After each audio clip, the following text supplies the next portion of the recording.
Sometimes being autistic can be a huge pain in the ass, which is why in this video, I'm sharing 5 ways my autism wrecks my entire week. My brain finished the project before it was actually done.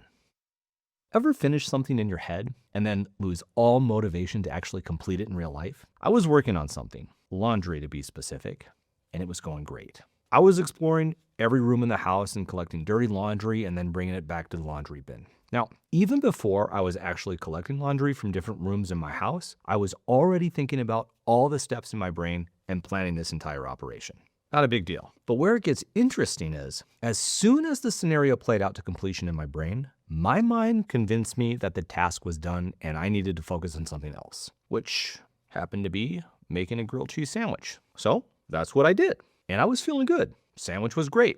And that laundry task I had started earlier was basically done. Except I never actually went back to finish it because in my brain, it was done. But in reality, it was about 87.8% finished. But while I was eating, I was already thinking of my next project. Thanks, brain. Plenty more where that came from. So I'm thinking of my next project and starting to plan it out in my head. And as it's starting to come together, it's getting me excited because it's good. So then I need to write it all down because I don't want to forget anything. But once I got to planning it, I wanted to work on it. And once my brain moved on to the next idea, it became weirdly difficult to go back and finish the first one. Part of what's going on here is the intense interest-based focus of many autistic brains. Studies show autistic people and autistic ADHDers tend to deep dive into things when they're new or mentally engaging or more complex. And the focus is way deeper, way more intense than for neurotypical brains. It's often compared to a flow state where we're engrossed in that one thing. For a lot of autistic adults, it's why monotropic focus and our autistic inertia is both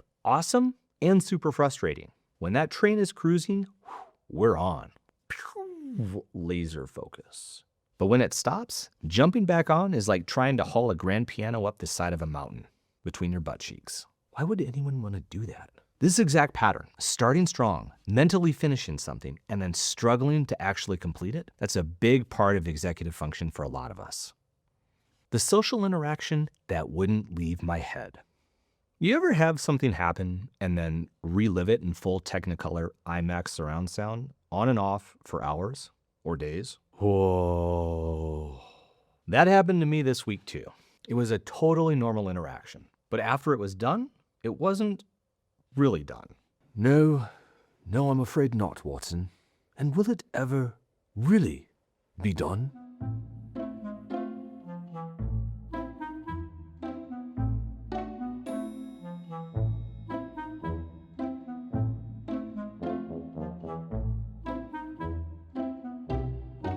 So for hours that night, I got to relive it. Every cringy fake laugh, every moment where I might have interrupted. Did I overshare? Not sure enough. Weirdly sit on the sidelines when my brain took a little side adventure mid-conversation. What? This kind of rumination is really common in autistic and ADHD adults. It's our way of processing. And because many of us have delayed processing, that can be way later, on a loop, at random points, including when I'm trying to sleep. That's when it really throws off my entire week. Keeps popping up like that crazy cousin that just appears and never seems to leave. Hey, cuz, are you asleep? Are you sleeping? Hey, cuz, are you awake? Are you awake, cuz? You wanna hang out? Hey, cuz, are you awake? Are you awake? So hours after my bedtime, it's still going. And research suggests autistic people often do a lot more post-event processing after social situations. Why? Because socializing can be hard. Communication is tricky when you're doing it with people who often don't understand your communication style, your processing time, your body language, not to mention all the analyzing of theirs that you also might struggle with in real time. It's part of being autistic. Social communication takes more conscious effort and analysis for us than for most autistic people. We're trying to solve a puzzle way after the puzzle was already finished, disassembled, and put away. But it's also our brain trying to say, hey buddy, this did not go exactly as we wanted. But we'll figure out better for next time. Okay, brain, maybe after you let me sleep for more than 3 hours. How about that? Sleep schmeep. See what I mean? The looming event that kept my brain stuck. Even when the change hasn't happened yet, your brain is already living there. You might not really acknowledge it, but your body keeps the score. And this isn't for something unplanned. No. It's something that's been looming for months, always off there in the distance. But sometimes it becomes front and center, even if it's something I've done before, like going to a doctor's appointment. Have we done this before? Yes. Does it affect me like this? Pretty often, yes. Sometimes it makes my butt tingle. So a lot of the time, people talk about interruptions, unexpected changes. But the anticipation of something coming, that also can completely derail my week. Even when it's not even happening yet. That big upcoming change can affect every day leading up to them. And I try to tell my brain, don't need to worry about that. It'll be fine. Does my brain listen? Oh, don't you lie to me, buddy. I've come up with 376 ways that this thing can go wrong.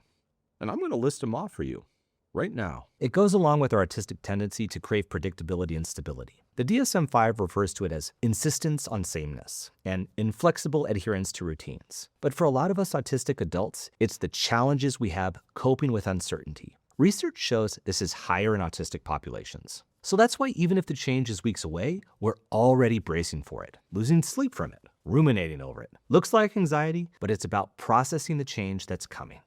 Getting stuck because the task has too many steps. Sometimes I know exactly what needs to be done, but my brain still refuses to start. Come on, brain, let's go. Don't push it, buddy. We'll start when we're good and ready.